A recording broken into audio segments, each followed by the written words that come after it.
Sindikato na nga ito. No? It's a syndicate dahil, tignan mo, more than 2 or 3 who group themselves for common illegal.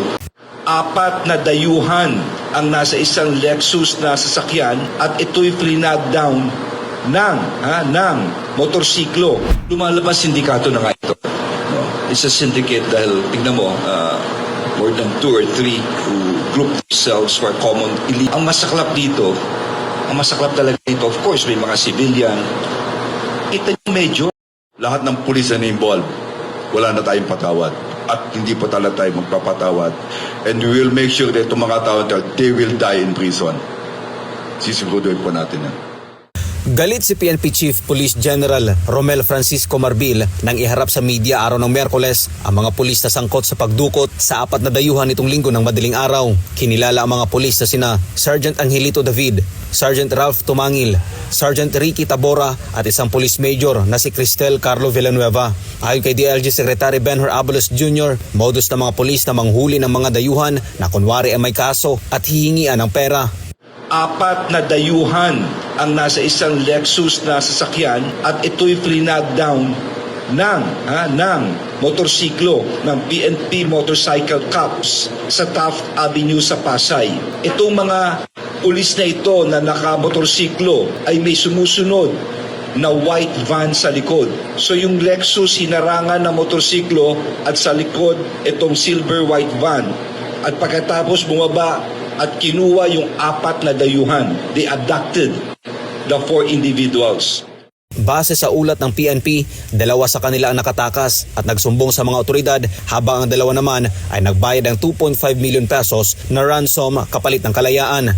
Yung victims ay sila Meng Zhao, 29 years old, and Yang Zuan, 30 years old, parehong Chinese nationals na tumakas.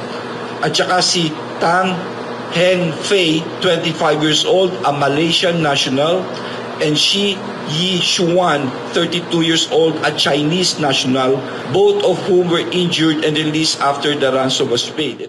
Sinabi pa ni Abalos na may tuturing na sindikato ang grupo dahil nagawa nilang makapag-operate ng ganitong klaseng krimen. Lumalabas sindikato na nga ito. No? It's a syndicate dahil, tignan mo, more than 2 or 3 who group themselves for common illegal purpose. Could be termed as a syndicate. The way that our investigation is going, ganun nga. Ang masaklap talaga dito, of course, may mga civilian. Kita niyo medyo. Malaki naman ang pasasalamat ng mga dayuhang dinukot dahil sa mabilis na aksyon ng pulisya. Sabi po ni Sir, thank you po sa na-rescue sila nung time na.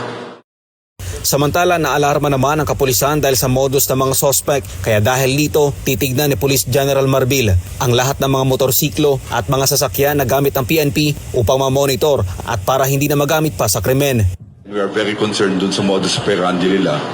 Initially, we are briefed by NCRPO General Artates na yung ginamit ang motor is yung number 1 is issued motorcycle and the other one is yung civilian na nilagay na blinker. So sa ngayon, nasa kustodiya na ng PNP ang 4 na pulis na sangkot sa kidnap for ransom habang patuloy pa na tinutugis ng kapulisan ang 10 sibilyan na kasabwat ng mga